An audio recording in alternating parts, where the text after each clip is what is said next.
Hi, this is Dr. Bob Dannenhoffer, the Public Health Officer for Douglas County. Today is February the 3rd, 2022, and we'll do another of our COVID conversations. We've gotten some very good questions this week at Facebook questions at douglaspublichealthnetwork.org. So if you have questions, please send them to us and we will answer them. So this has been quite the week. What we saw last week was a lot of cases.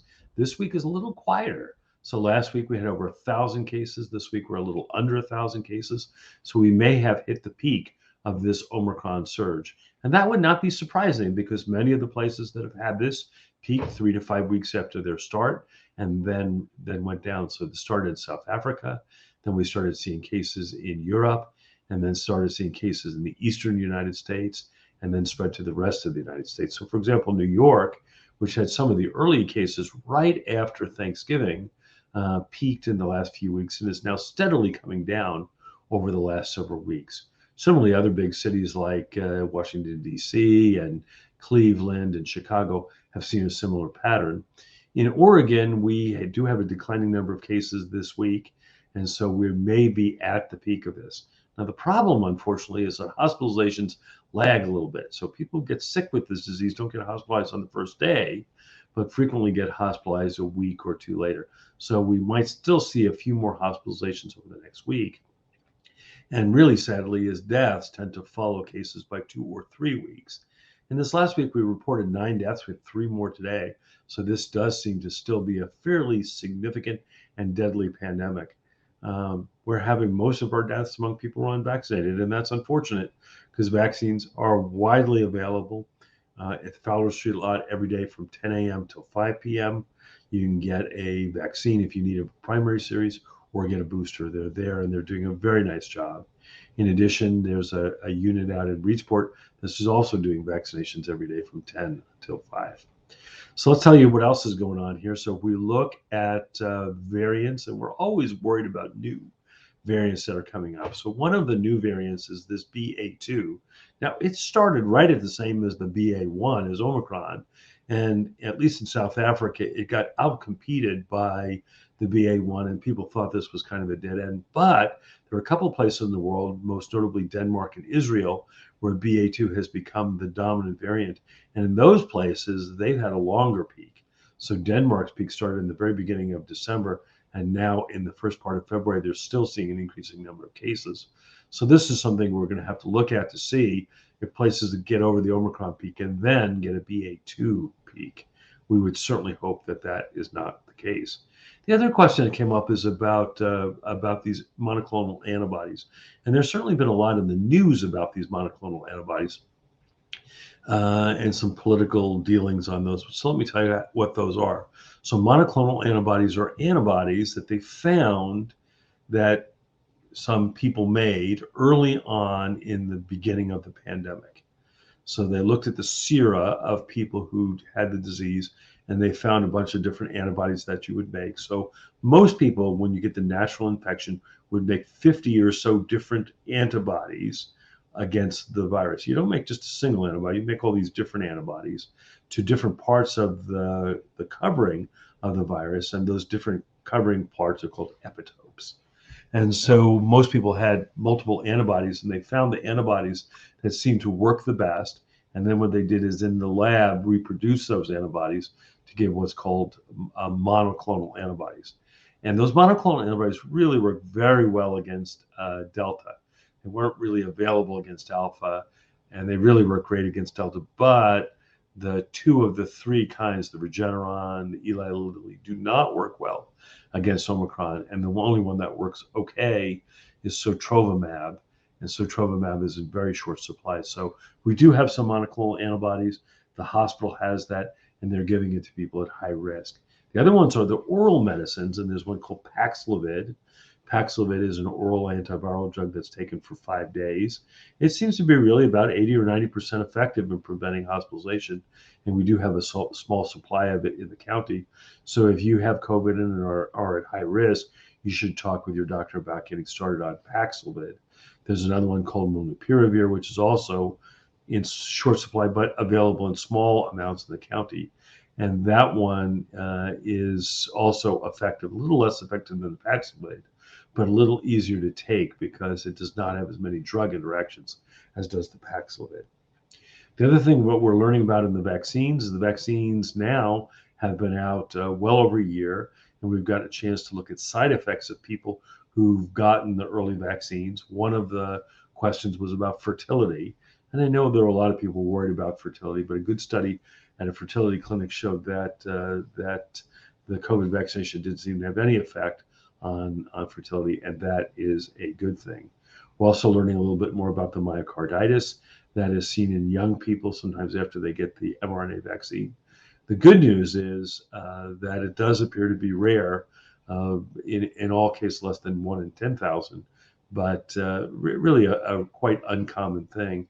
Most of the people get it have relatively mild illness that's treated just with over-the-counter ibuprofen or naproxen, and almost all of these people have recovered quite well. For people less than 30, it seems to be more common and also less severe.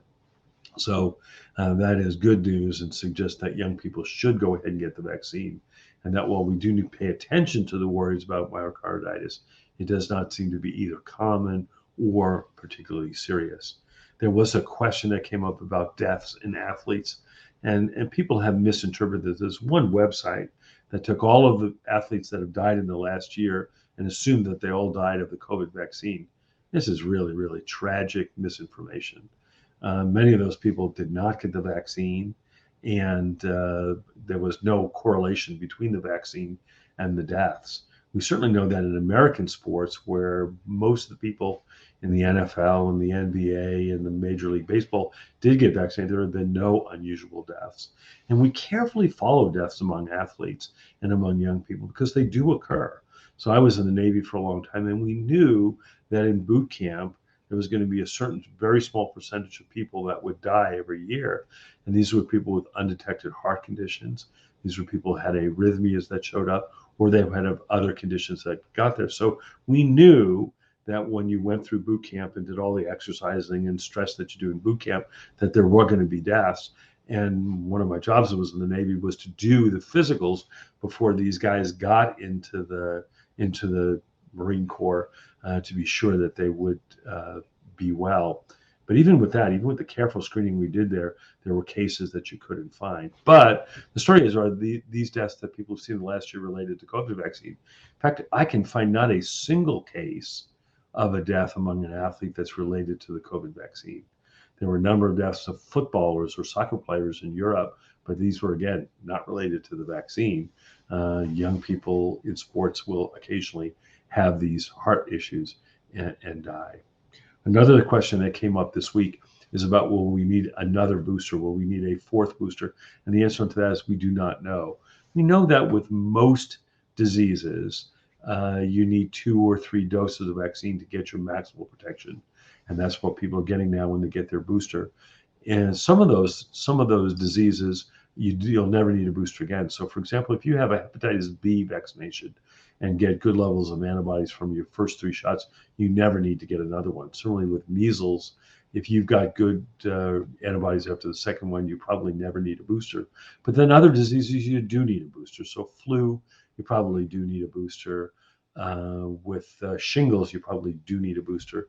So this is one of the things that we're going to learn over the next few years about whether we need a booster.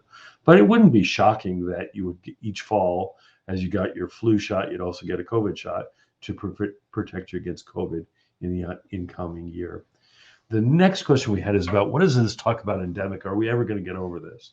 The answer is, I do not think we'll ever be past coronaviruses overall, because there are many coronaviruses and there are many different populations, not just humans, but they live in other populations. And the SARS-CoV-2 is now in multiple animal populations, including bats, we think, mice, we know, ferrets, mink, big cats like lions and tigers, and in white-tailed deer. So they're in lots of different places. And when diseases are in animal populations or animal reservoirs, you're probably never going to get rid of it. So for example, we worry a lot about rabies in humans.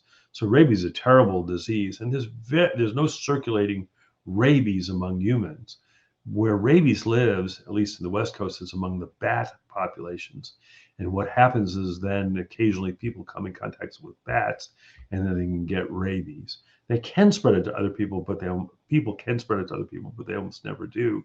And so rabies is endemic in the U.S. Interestingly, not in Hawaii, because Hawaii has never had rabies in its bat population, and they very carefully protect rabies from getting in. So I think COVID will likely at some point become endemic in the U.S. And when it's endemic, it's at a low level of disease. I'm talking about less than 10 or 15 cases a week in Douglas County. We'd have very few or no people in the hospital with it. It wouldn't be taxing or straining our system, and you wouldn't really need to do anything particularly about it. You would, if you got it, presumably maybe take one of the antiviral drugs and not get hospitalized, and it would be over. We'd still maybe look at outbreaks to be sure that outbreaks didn't spread in vulnerable places like nursing homes or jails. But pretty much you wouldn't have to look at my face once a week on this. We could have COVID conversations along with the other conversations, but the other things we're dealing with. So, I mean, just because we've had COVID didn't make the other diseases go away. So there's still enteric diseases, there's still E. coli, there's still multiply resistant, antibiotic resistant drugs. We're still seeing salmonella, we still see syphilis, we still see gonorrhea, and unfortunately, we're still seeing HIV. So there's still a lot of stuff going out there that we're paying attention to, but you don't hear about them much because they're at very low levels. They're not really increasing and decreasing in society, and they're not really straining either a hospital system or emergency preparedness system or our healthcare system. And that's where we hope that COVID will come. Now, the bad news is as I said, there are a lot of coronaviruses out there, and there could be a new coronavirus or some other virus that could come to the U.S. and the world and cause troubles. But let's not think about the bad side. Let's think about if we can get enough people vaccinated, if there's not a new dastardly variant. I would hope that by this summer that we may be nearing endemic levels of this disease. Other questions that came up this week was about long COVID, and we've gotten some new data on long COVID this week. So looking at people who were hospitalized with COVID and in the ICU, we find that even a year after discharge, many of these people continue to have symptoms with weakness, fatigue, and breathing problems. So that in a fairly large group of people who were hospitalized, fewer than half are back at work. That's pretty miserable. With other diseases, we think about you have a heart attack, or you have or you have cancer, or you have a bad accident. A year later, almost 100% of the people are back at work. So to have less than 50% of the people back at work a year after being in the ICU for COVID is really problematic. The other thing we're seeing is people with prolonged unusual smell and taste following COVID. Now, that was more prominent with Delta than with Omicron, but we're still also seeing with Omicron. And these people are miserable because the sense of smell and taste is so important to us eating. If food tastes bad or is unpalatable, it's really hard for people to have a good quality of life. So I saw a young guy yesterday who had it, and everything tasted like garbage. So he could barely eat anything because every time he tried to eat something, it just smelled and tasted terribly, and he was really struggling to eat. So we're still seeing lots of that. We have some other good news that's coming about the springtime. We hope that in the springtime, that as the cases decrease, we could hopefully decrease our levels of protection. Right now, people are pretty good about wearing masks, but we'd like to get to a point where we could decrease the protections that we need to do in terms of large gatherings and wearing masks all the time. We certainly have seen that outdoor gatherings seem to be really quite safe. We had a report this week from the U of O that they had football games this fall, and those football games obviously attended by many large groups of people outdoors, and they had very little spread of the disease in those outdoor places. So again, more data suggesting that outdoor activities are much, much, much safer than indoor activities. So overall, I end this week with sort of a good news. I think we're at or near the peak. I think we got through this peak without overly stressing our hospitals. Unfortunately, we did hit far more deaths than we would have liked, but I think we're nearing the peak on this and will come down.